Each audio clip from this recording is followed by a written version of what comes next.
Buenas tardes. Bienvenidos, gracias por su asistencia. Disculpen el retraso. No hemos podido ser puntuales en el comienzo, pero sí lo vamos a ser en el final, porque a las 7 tienen ustedes otra mesa redonda. La nuestra quiere hablar con el título, que es casi el título de un buen poema, Carta a los herederos, o de una novela, Carta a los herederos, derechos de autor y silenciamiento de los escritores. Queremos abordar cuáles son las situaciones que pueden plantearse tras el fallecimiento de un escritor, las distintas situaciones, y cuáles pueden ser las soluciones. Están con nosotros para ello Cristina Vivero. Cristina, buenas tardes. Buenas tardes. Carlos Muñoz, buenas tardes. Los dos tienen amplia experiencia en todos los temas relacionados con propiedad intelectual, derechos de autor. Trabajan de manera intensa en la asesoría jurídica de ACE, hay que decir la Asociación Colegial de Escritores, donde todos los años atienden un número superior a los 1000 casos, y además Cristina está también trabajando en Cedro, igual que Carlos es abogado del Grupo Publicis. Entramos directamente en materia y yo preguntaría, de esos 1000 casos que tratáis, y los de Cedro, ¿es habitual que lleguen a vuestra mesa casos relacionados con testamentos, herencias? Sí, realmente nos llegan muchos casos de escritores que se plantean qué hacer de cara a su testamento, a cómo hacer para que su obra literaria no sea, digamos, tirada a la papelera, o que pueda continuar, que se pueda seguir explotando, cómo distribuirla entre sus herederos. Es decir, ese tipo de cuestiones y preguntas sí que se nos plantean de diferentes maneras. Algunos dicen si formar una fundación, qué tipo de figura pueden utilizar. Entonces, sí que es una consulta que se hace en muchas ocasiones. Vamos, a mí, de hecho, me han llegado tanto de Cedro como del ACE ese tipo de consultas. Yo solo añadiría que recibimos muchas menos de las que deberíamos. Caramba, menos de las que deberíamos. Sí, o sea, es cierto que recibimos consultas, pero muchas menos de las que deberíamos. Bueno, hay que partir de un hecho cierto, y es que la condición de escritor nosotros yo creo que somos bastante anárquicos, no tenemos vocación de inscribirnos en ningún sitio, y nos preocupa más nuestra obra que lo que puede ocurrir luego con nuestra obra, teniendo en cuenta que el patrimonio literario de un autor es la suma de lo publicado, pero es también la suma de todo lo inédito, que puede tener tanta importancia o más que lo publicado. De todos mis amigos y de todas las conversaciones que yo he tenido, yo creo que nunca ha salido de manera formal, en primera línea de la conversación, qué va a pasar con todo lo que yo tengo. Hasta la tercera copa. En la tercera copa, efectivamente, sale esa conversación. ¿Qué ocurre cuando el escritor fallece, tiene un testamento y no se contempla en ningún sitio su obra? Tanto lo que se llama el patrimonio literario, tanto publicado como inédito. En esa situación, ¿qué es lo que ocurre?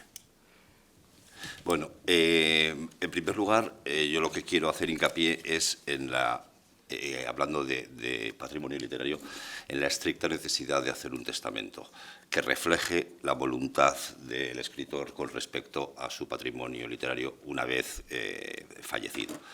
En algunas ocasiones la gente fallece porque fallece y no le ha dado tiempo a hacer testamento, y podemos encontrarnos con casos como el famoso caso de Stieg Larsson, el de la saga Millennium, que falleció cuando las obras estaban a punto de salir al mercado. Este señor no dejó testamento, por lo tanto no dejó claro cuál era su voluntad de lo que se hiciera con su legado. Él vivía con su pareja desde hace un montón de años, su pareja fue muy importante para él, le ayudó mucho en la redacción de los libros, pero como no había dejado hecho testamento, según la legislación sueca, los propietarios de todo eso eran el hermano y el padre de Stieg Larsson, con los cuales no mantenía buena relación y mantenía una relación bastante distante. Evidentemente nunca sabremos cuál era la voluntad de Larsson con respecto al futuro de su legado literario, pero si tenemos en cuenta que la valoración que se hizo a efectos sucesorios de la trilogía de Millennium fue de 30 millones de euros, yo estoy seguro de que él hubiera querido que a su pareja por lo menos 1 millón le hubiera caído, cosa que no le cayó porque no lo había dejado dispuesto en el testamento. Muchas veces la gente no hace testamentos simplemente porque, bueno, tengo herederos legales, tengo 2 hijos, mis hijos lo van a heredar todo, te da igual que heredan el piso, pues que hereden también que la sobra. Pero es que las cosas no son tan sencillas. Como tú has comentado antes, el patrimonio, cualquier escritor al su fallecimiento deja un patrimonio literario que está formado por 2 cosas. Una, la obra ya publicada, y otra, lo que se llama el archivo del autor, donde puede haber obra inédita, pero también puede haber cartas, correspondencias, borradores, bueno, un montón de cosas. Parece que la sucesión literaria es igual de sencilla que cualquier otra, pero en realidad no lo es. Incluso si nos centramos solamente en la herencia de la obra ya publicada, el heredero no se limita a cobrar los derechos de autor. El heredero, además, tendrá que decidir qué se hace con esa obra publicada una vez que haya vencido el contrato vigente. Tendrá que decir sobre traducciones, sobre adaptaciones, sobre cesiones, sobre recopilaciones. Es decir, incluso con obra, hablando solamente de obra ya publicada, la labor que le queda al heredero es muy grande, pero ya muchísimo más si nos hablamos de inéditos o hablamos de cuestión no publicada. Realmente, en algunos casos, lo hemos comentado, la herencia literaria es casi más, en algunos casos, más una carga que otra cosa, porque requiere estar permanentemente ocupándose de ello. Y para no extenderme demasiado, solamente quería comentaros un par de ejemplos. Está claro que hoy en día vivimos en una sociedad donde la figura del escritor es muchas veces más importante que la propia obra en sí, y una vez que el autor fallece y que no hay nadie que la defienda, esa obra decae. Por ejemplo, quería poner el caso de Alejandro Núñez Alonso, que, bueno, un escritor que en su momento fue famoso por novelas históricas tipo Semiramis o Benazur, fue Premio Nacional de Literatura en 1957, fue Premio Nacional de la Crítica en el año 65, sus obras se vendían muy bien. En el momento en el que fallece, en el año 82, nadie se ocupa de defender esa obra, nadie se ocupa de mantener esa obra, y desde el año 86 hasta el 2018, ninguna de las obras de Núñez Alonso estaban disponibles en el mercado. A día de hoy hay una editorial que ha reeditado las sagas de Benazur y Semiramis, pero solamente las sagas de Benazur y Semiramis, y la obra es mucho más amplia. Otro caso famoso es el caso de Adolfo Bioy Casares, que en su caso la circunstancia fue que su heredero era un hijo tardíamente reconocido, pero este hijo murió prematuramente sin sucesión, dando lugar a un interminable proceso judicial entre posibles herederos que venían a reclamar eso, proceso judicial que se ha extendido más de 10 años y que ha dado lugar a que durante más de 10 años la obra haya estado absolutamente parada, sin que nadie se haya molestado en moverla. Tenemos en el otro extremo otros casos de gente que, gracias a la labor que han hecho sus herederos a la hora de promocionar y de mover la obra, esa obra se sigue hoy en día comercializando y sigue estando hoy en día en las librerías. O sea que fallece el escritor, su patrimonio literario es un activo más, entra como tal en el cuaderno particional y al sobrino que le toque puede incluso ser una carga. Hombre, sobre todo para gente que no tenga ni interés ni conocimiento. Muchas veces los hijos no siguen las sendas de los padres y muchas veces los hijos sí están orgullosos de la labor que ha hecho su padre, pero ellos tienen sus problemas, trabajan en tal, tienen hijos y no les da tiempo a ocuparse adecuadamente de la obra. La obra hay que estar ocupándose de ella en vida y tras el fallecimiento. Sí, lo que pasa es que los escritores estamos más pendientes de crear obra que de pensar qué ocurrirá cuando nosotros no estemos, ¿verdad? Entonces, hay que incorporar ese activo del patrimonio literario al testamento, de manera específica y clara. Sí, bueno, es que hay una cuestión que vamos a intentar hoy que quede clara y por lo menos a los que estáis aquí la aceptéis como algo necesario e imprescindible, y es la obligación, digo obligación en sentido relativo,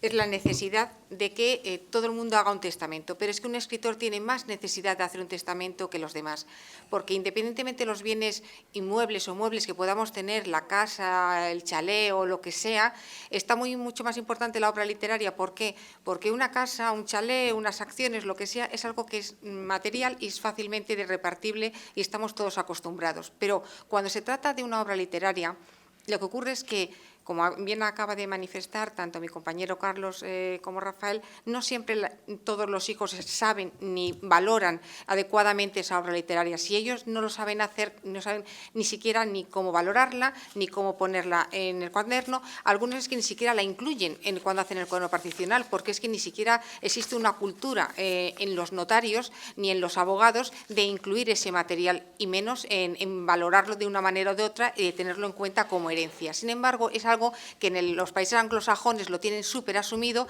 y que, de hecho, todos los autores, desde el principio y desde el momento número uno, tienen ya definido qué es lo que va a pasar con su obra cuando ellos falten.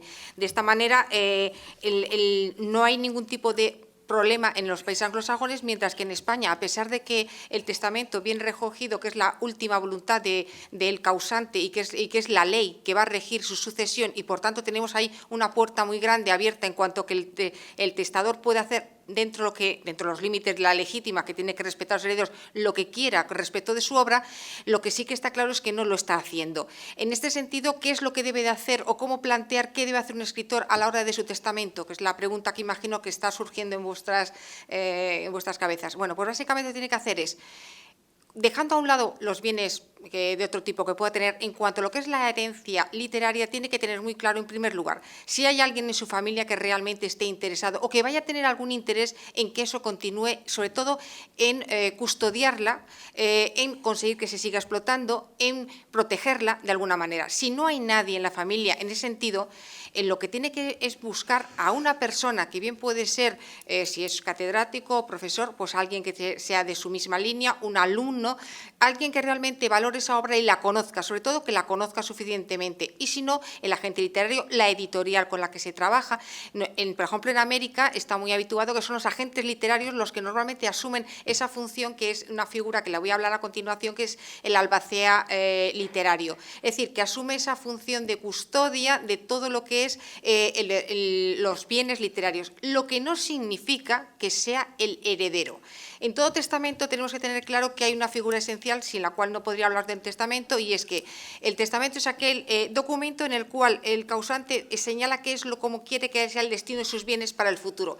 En nuestro derecho español hay tres elementos básicos, que es que está la legítima, la mejora y la parte de libre disposición. La legítima y la mejora son 2/3 que necesariamente tienen que ir, si se tienen descendientes, a los descendientes, si no hay descendientes, a los ascendientes, si no, en su lugar, a los hermanos. Es decir, que tiene que ir al núcleo familiar sí o sí. Eso sería, pero luego está el de libre disposición, que es 1/3, el cual el testador puede designarlo a quien quiera. Ahí entraríamos la posibilidad de, con esa libre disposición, más con el margen de lo que se llamaría la figura del albacea literario, de poder hacer esa estructura de tal manera que, mientras que los herederos puedan recibir lo que es los rendimientos económicos de ese patrimonio literario, y se le está protegiendo, por tanto, su parte, digamos, de legítima, al mismo tiempo haya una persona que realmente tenga conocimientos del valor de esa obra, que tenga interés en seguir cuidando esa obra, que sea la que realmente lleva a cabo todas esas labores de decidir cuándo procede una traducción, cuándo se puede llevar, si hay una oferta de una obra cinematográfica sobre una obra, si hay necesidad de una adaptación, es decir, toda esa serie de decisiones y gestiones que sean necesarias hacer sobre una obra, que puede ser una carga, efectivamente, para el heredero, pero que para una persona, como puede ser un agente literario, si se tiene uno, o bien una editorial con la que se tenga una relación estrecha y de confianza, pues en esos casos, porque claro, claro, se puede nombrar tanto a una persona física como a una persona jurídica.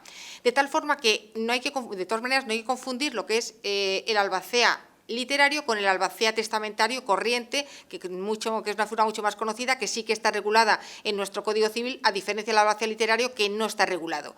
El albaceo testamentario típico de toda la vida es aquel que normalmente nombraban y ponían en los testamentos los padres que tenían pensando en sus hijos, por si acaso fallecían cuando estos eran menores, y entonces para que hubiera alguien que cuidara porque su voluntad se cumpliera, y sobre todo que cuidara de que los bienes llegaran a esos hijos que posiblemente podían quedarse menores o hubiera algún incapacitado. Era la figura más bien que se fijaba. Ese tipo de albacea testamentario es el que está expresamente regulado en nuestro Código Civil, y que es un cargo voluntario, un cargo personalísimo, un cargo que no se puede sustituir con otra persona, pero que es un cargo temporal, porque solamente es cumplir la voluntad del testador en cuanto al reparto de los bienes. Una vez que se ha hecho el reparto y se ha entregado esos bienes a los que correspondían, acaba la función del albacea, aun cuando el testador puede decir que en vez de solo un año, que es lo que establece como mínimo la ley, puedan ser 2, 3 o 4 años o el plazo que considere oportuno. Pero la diferencia con el albacea literario es que ahí no hay plazo. Es decir, un albacea literario no es para un plazo concreto y determinado. El albacea literario es para hacer un seguimiento de esa obra, y se entiende por tiempo, es decir, no es algo inmediato, sino que tiene que ser por tiempo. Por tanto, tomaría del albacea testamentario las características en cuanto a que tienes a alguien personalísimo, es decir, no puede ser transmitible. Si yo escojo porque confío en mi agente literario, que es Pepito González, es en ese Pepito González en que he confiado y no en otra persona distinta, lo que pasa es que yo, normalmente lo que yo hago, si he confiado en este agente literario, lo que haré es decir, si me falta o si faltara este agente literario, tengo que decir, bueno, el supuesto hipotético de que faltara, quiero que en su caso sea esta otra persona.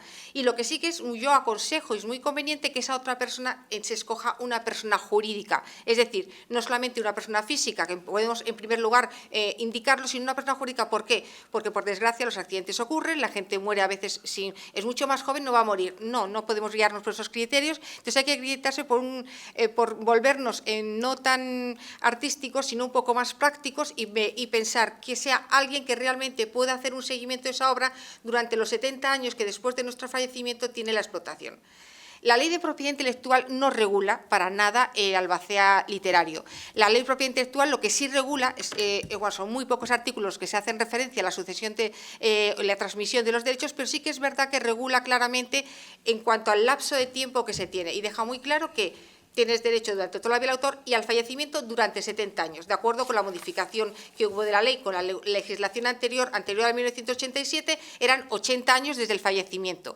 Todos aquellos autores que hubieran fallecido antes del 87, su obra tiene 80 años. Todos los que fallecieran con posterioridad son ya 70 años. ¿Qué ocurre? Y aquí esto está englobando tanto las obras que ya están publicadas como aquellas obras que están inéditas. Imaginemos una persona que ha fallecido, un autor, hace 5 o 6 años, pero de repente entre todo ese bagaje que él ha dejado se encuentra una obra inédita.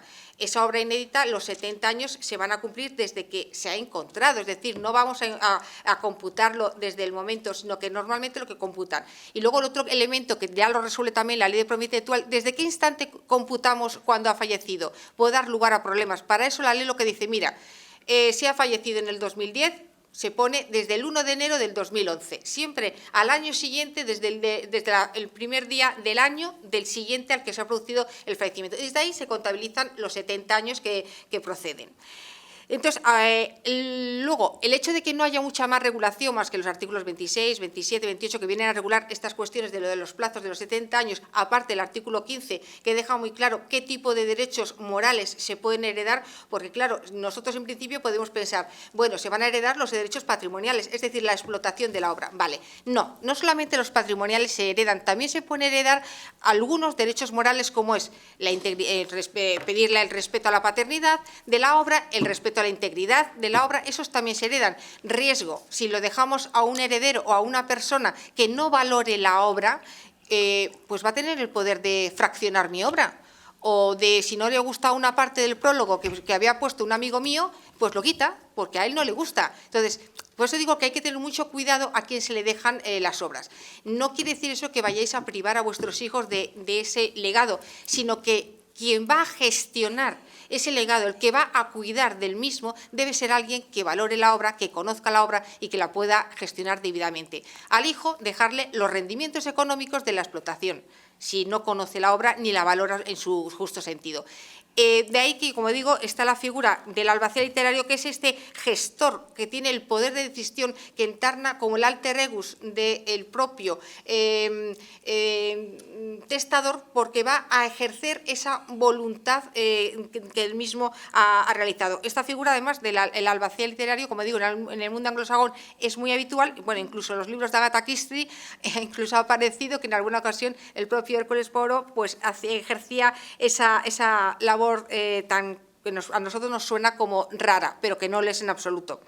En este sentido, el albacea literario lo que va a hacer es, como digo, lo que es todo el tema de gestión de los derechos. Rendimientos económicos. Los rendimientos económicos van a ir siempre para los que son el heredero, el que se ha nombrado. Heredero que quién es, como hemos dicho, va a ser siempre, pues si hay descendientes, si no hay descendientes, los ascendientes, si no los hermanos, pues en función.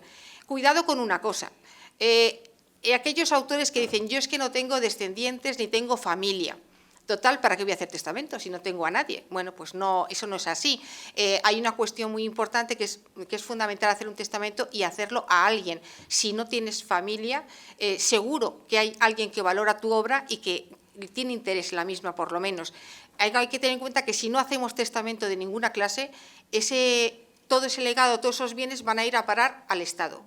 Y el Estado tiene tantos problemas y tantas cosas de las que ocuparse que, desde luego, del legado literario, salvo que sea un autor muy renombrado, no se va a ocupar para nada y cae totalmente en el olvido. De ahí la importancia de que eso no llegue a ocurrir. Por otra parte, es verdad que es una carga. Un caso muy patente de ello sería el caso de la hija de Sigmund Freud, Ana, que ella prácticamente toda su vida la dedicó a catalogar la obra de su padre, a estar encima viendo qué traducciones se hacían, buscando dónde se producían las publicaciones, es decir, y eso le llenó completamente toda su vida. Es decir, no pensemos que es una tarea de nada, no, es una gestión importante, pero que tiene que ser alguien que realmente lo valore, se interese y quiera llevarla a cabo. Y no todo el mundo está dispuesto en condiciones de hacerlo. Una muestra de por qué tiene que ser alguien que realmente lo valore lo tenemos, por ejemplo, en el psicoanalista Jacques Lacan, que él eligió a un alumno suyo, a un alumno joven de 20 años, y sin embargo consideró que era el más adecuado porque era la persona que tenía interés en su obra y que lo podría hacer. Como inciso, diré que una de las personas que precisamente acudieron a pedir consulta, a mí en este caso, me estaba planteando eso, que quería dejarle, era un catedrático, quería dejar su obra porque era el que estaba interesado a un alumno suyo, porque él no veía en su familia ni que sus hijas ni que nadie tuviera ni el menor interés en la obra. Y me planteaba a mí, ¿puedo hacer esto? ¿Puedo dejar esta obra a este alumno mío que yo sé que él la va a seguir manteniendo, la va a desarrollar, la va a fomentar, pero es que en mi casa no va a ocurrir eso? Pues yo digo que es que no es algo que sea raro o extraño, sino que ocurre de lo mismo. Otro caso muy conocido es el de Elias Canetti, quien... Bueno, llegó a un extremo que yo no voy a decir que lleguéis a ese extremo, es que este hombre llegó incluso a escribir un libro, el libro de la muerte, en donde al detalle decía exactamente lo que quería que ocurriera con cada una de las cosas, dónde publicarlo, de qué manera, cuántas traducciones, etcétera, etcétera. Una cosa exagerada. Pero no llegó a terminarlo, pero es que ya una cosa un poco exagerada. Ahí, en todos los papeles, pues, él, por ejemplo, como no tenía, digamos, un heredero concreto a quien dejárselo que tuviera valorar, a quien se lo dejó a la Biblioteca Central de Zúrich. Es decir, que medios y personas a quien valorar dejarla, este hombre lo hizo a una biblioteca central, porque consideró que era la que mejor podría ocuparse de esa velar o vigilar por la consecución o el aportar lo suficiente para su obra. Como un supuesto muy singular y curioso en el ámbito de estos pensamientos de cómo voy a hacer para que mi obra se mantenga y de cuidarla, el supuesto como una solución muy ingeniosa que hizo Julio Cortázar. Julio Cortázar, que se casó 3 veces, tuvo la genial idea, bueno, lamentablemente su tercera esposa, que aunque era más joven, falleció antes que él, y entonces decidió dejar su obra, al no tener descendencia, a sus dos esposas anteriores. Pero viendo las cualidades de una y de otra, a una la situó como gestora de lo que era su obra literaria, era la que iba a decidir lo que se publicaba, cómo se publicaba, lo que se traducía, lo que no, es decir, la gestora realmente, lo que es el albacea literario, y a la otra no, la otra simplemente percibiría rendimientos, pero no solamente los rendimientos percibirían al 50% las dos, pero una era la que gestionaba. La verdad es que lo hizo muy bien y, de hecho, luego los herederos de cada una de ellas siguieron la misma faceta de los herederos de la que gestionaba, siguieron gestionando, y los de la otra y esta, los dos siguieron recibiendo el 50% de los rendimientos. Pero aquí hago un inciso además, estaba la obra inédita y todos los papeles y documentos de Julio Cortázar, que él se los dejó a un amigo en el que él confiaba plenamente para que revisara toda esa documentación y la examinase. Este amigo, lamentablemente, falleció porque no pudo continuar, y se generó el problema de quién se va a ocupar ahora de esa revisión y de sacar a la luz y publicar esas obras inéditas que se pueden encontrar entre todos esos legajos que han quedado. Bien, pues aquí el acuerdo que se llegó entre las dos, digamos, herederas que había, era que sería una agencia literaria de prestigio la que llevaría a cabo esa labor. Pues yo digo que siempre hay medios, fórmulas de todo tipo, y nuestro derecho en ese aspecto es muy amplio porque permite esa libertad que da a la figura del testador, en el cuanto que nuestro derecho, el testador es el que establece la ley de la sucesión, y si quitando y respetando esas legítimas que no se pueden romper o alterar, que como he dicho son 2/3, respetando eso, hay una libertad absoluta en cuanto que puede decidir el testador qué hacer con su obra. Y de verdad que considero que es muy recomendable pensar en esta figura del albacea literario, en cuanto que debemos de pensar, todos los que sois escritores, en que es una persona que realmente pueda estar interesado en la obra y que pueda fomentarla, gestionarla debidamente. Salimos de la albacea, pero antes dos preguntas. ¿Yo puedo tener más de una albacea? Sí. Sí, sí. No se tiene por qué tener un único albacea, vale. Se pueden tener varios. Incluso se puede establecer que estos albaceas actúen bien mancomunadamente, vale, o incluso solidariamente. Eso lo dispongo yo digo vale. Exactamente, el testador es quien lo dispone. Y la otra, a mí no me gustan las instituciones, yo no quiero una agencia. Es decir, si falta mi albacea, yo puedo dejar dispuesto un escalafón, uno tras otro. Sí, perfectamente. Es una sustitución fideicomisaria que está perfectamente reconocida en nuestro derecho, que se podría hacer sin mayor problema. Fenomenal. Y ya tenemos el testamento. ¿Cómo valoramos en el cuaderno particional esa obra que nos ha costado una vida? Normalmente lo que más le cuesta a la gente es valorar la obra. Toda mi obra y mis inéditos. Claro, por cómo funciona la ley, a la hora de valorar, de hacer el cuaderno particional, donde se valoran los bienes del fallecido, tenemos que justificar la valoración que le damos a los bienes. Es decir, si yo pongo que tengo una acción que vale 10 euros, tengo que adjuntar el justificante del banco donde me dice que la acción vale 10 euros. Si tengo un piso, tengo que pedir un certificado a la Curia de Madrid donde me diga cuál es la valoración de ese inmueble a efectos sucesorios. Exactamente lo mismo ocurre con el patrimonio literario. Nosotros, en concreto, Cristina y yo, en la asociación, estamos muy acostumbrados a que muchísima gente nos encarga que hagamos ese tipo de valoraciones. Evidentemente tiene que ser una valoración razonada para que así sea aceptada dentro del cuaderno particional. Normalmente lo que hacemos es emitimos un informe donde, teniendo en cuenta pues, múltiples factores como el tiempo que lleva la obra en el mercado, cómo ha venido funcionando, bueno, una serie de factores, valoramos las obras. De todas maneras, quiero dejar claro que muchas veces me he encontrado que cuando, pues, en el caso, por ejemplo, de un cliente que tiene un solo heredero y que llega el heredero y me dice, pero joder, ¿cómo has valorado la obra de mi padre solo en 100 euros? Y digo, pues mira, para que solo pagues 100 euros de impuestos, porque realmente, ¿qué efectos tiene la valoración que yo haga efectos sucesorios? Ninguno. la cantidad de impuestos que yo voy a pagar.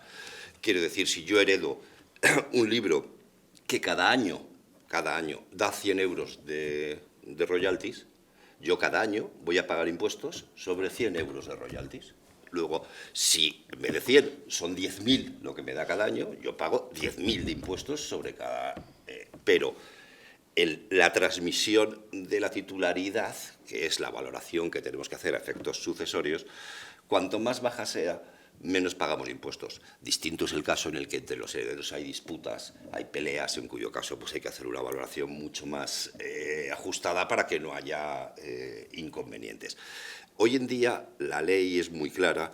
Las agencias tributarias autonómicas, que son las que tienen delegadas las competencias sucesorias, tienen derecho a supervisar o a poner en duda cualquier valoración que se haga en un cuaderno particional. Para eso es necesario, porque así la ley se lo exige a la agencia tributaria, que presente un dictamen pericial contradictorio. Es decir, si yo he valorado que mi casa vale 100... Eso lo puede hacer Hacienda. Pero es que, por desgracia, en este país no existen los peritos especializados en propiedad intelectual. Es una figura jurídica que no existe en ninguna de las autonomías. Hacienda no puede acudir a un perito para decir esto no vale 100 euros, vale 50.000. En propiedad intelectual no, porque no tienen peritos colegiados en la agencia tributaria. Si los tienen agrícolas, si los tienen industriales, si los tienen bancarios, si los tienen de 1000 cosas, pero de propiedad intelectual, bueno, partiendo de la base de que no existe, según la agencia tributaria, una profesión en España que se llame escritor, sino que somos ceramistas y artistas, pues tampoco es de extrañar que no exista un perito especializado en propiedad intelectual, con lo cual, con eso lo que yo quiero decir es que el valor que yo dé, si el resto de herederos estamos de acuerdo, nadie nunca me lo va a poner en duda ni me lo puede poner en duda. Y para lo único que sirve es para pagar impuestos, esa valoración, porque ya digo, luego los rendimientos van a futuro y según vaya teniendo esos rendimientos. Por supuesto, a la hora de hacer el cuaderno, esa valoración, como digo, para pagar menos impuestos, yo siempre recomiendo lo más bajo, pero tampoco recomiendo mentir o tomar el pelo o engañar. Es decir, una obra tiene más o menos un valor. Pero es que incluso, aunque me dijeras, en el caso de Stieg Larsson, se muere cuando la obra va a salir. ¿Cuánto vale la obra de Stieg Larsson antes de salir? ¿Tú crees que sabían ellos que iban a vender los millones de ejemplares que han vendido? No. Ni ellos lo sabían. Pero ¿qué más da? Porque luego esos millones que tú has ganado los vas a pagar en impuestos. Porque de lo que se trata, como te digo, es de cuánto vale a efectos de pagar la transmisión. Como digo, nosotros lo único que recomendamos es que se haga un dictamen razonado y justificado. Que lo puedo hacer yo, que lo puedo hacer Cristina, pero que también lo puede hacer este señor o que lo puede hacer esa señora. O sea, no hace falta ser nadie para hacer ese dictamen, pero tiene que razonarse ese dictamen. Con lo cual el recorrido es, si os he entendido bien, utilizar el tercio de mejora, ¿no? Para decir, esta obra mía, mi patrimonio literario va a esta persona, eso lo puedo hacer, y al mismo tiempo albacea o albaceas literarios que lo administren. Sí, pero vamos a ver, el tercio de mejora, aclaremos un punto, vuelvo a insistir, los rendimientos que de la obra son de los herederos, es decir, no le privas al heredero del bien, tú no estás privando al heredero de nada, estamos hablando de un gestor, que son dos cosas distintas. Tú igual no puedes perfectamente en ese tercio de libre disposición dejarle parte de tu obra a una persona, o a una institución benéfica, o a una institución benéfica o a quien tú quieras. Pero que no es obligatorio. Libre disposición, es que he dicho mejora, libre disposición. Libre disposición, lo puedes dejar a quien tú quieras. Por eso, sí, no, por supuesto, pero que si no quieres dejar nada a nadie más que a tus propios hijos, lo puedes hacer, pero que lo gestione alguien que sepa, que es la cuestión. Bueno, pues que tarde en llegar ese momento. Bueno. No sé si hay alguna pregunta que queráis hacer antes de que terminemos. Yo una última recomendación. ¿Hay una pregunta ahí? Una última recomendación. Cuando, se me ha olvidado, cuando se vaya a hacer un testamento es muy importante, algunos dicen, ¿para qué voy a meter que soy escritor o que hago libros? Es muy importante ponerlos, ¿por qué? Porque respecto a las obras que están publicadas, las editoriales, para lo que luego pueda pagar los derechos a esa viuda o a esos hijos, precisa que le presentéis precisamente esa liquidación de correspondiente de haber sido el que le ha correspondido los derechos de esas obras. Si no lo hacéis a través de la partición de herencia y luego del pago de los impuestos con las valoraciones que ha hablado Carlos, luego no vais a poder percibir directamente esos derechos, con lo cual es necesario que hagáis esa mención y esa inclusión en testamentos y en particiones de herencia de esos bienes. Ahora bien, cuidado con una cosa, los notarios no están excesivamente habituados y le van a decir, bueno, dígame usted, en su testamento me pone usted aquí todos los libros que usted tiene de forma exhaustiva. Vamos a ver, sí, pones todos los libros que tienes, pero a dejar siempre un saquito y los que vaya a realizar después o que puedan surgir después, porque tú puedes hacer tu testamento hoy y no fallecer hasta dentro de 10 años y no hacer entre medias ningún otro testamento. Es decir, siempre hay que dejar esa posibilidad los que puedan surgir con posterioridad. Y ya termina. Lo que hemos escuchado tiene también sentido para el patrimonio pictórico, ¿no? Exactamente igual. Exactamente. Igual. ¿Qué valor, cuando no hay un testamento en ninguna de las figuras que han dicho, qué valor puede tener un documento en el que el autor expresa su voluntad de donación a una institución, lo firma y es el único documento que tiene? ¿Tiene algún valor? Claro que tiene valor. Existen varias formas de testar en nuestro derecho perfectamente admitidas. Una de ellas es el testamento hológrafo. Perdona. En ese caso, por ejemplo, podría ser aplicable muy bien a lo que pasó con el famoso caso de Kafka, que Kafka falleció sin dejar un testamento, pero lo que dejó fue dos cartas manuscritas que le mandó a su amigo Max Brod, donde le decía en las cartas no solo que le nombraba heredero de su obra, sino que le pedía que la quemara. Max Brod le contestó por carta diciéndole que te anuncio desde ya que no voy a cumplir esa voluntad, a pesar de lo cual Kafka no escribió ninguna otra carta dejándosela a nadie, con lo cual, llegado el momento, Max Brod hereda todo y lo publica. ¿Qué ocurre? Que cuando publica el proceso, al principio del libro publica las dos cartas que Kafka le mandó y la suya, como justificando, diciendo, sí, yo estoy traicionando la voluntad de Kafka, pero Kafka sabía que yo la iba a traicionar. Entonces, una carta testamentaria tiene la misma validez que un testamento, siempre y cuando se pueda demostrar la autenticidad de la misma. Muy bien, pues si no hay más preguntas, son las 7. Gracias por su asistencia y hemos terminado.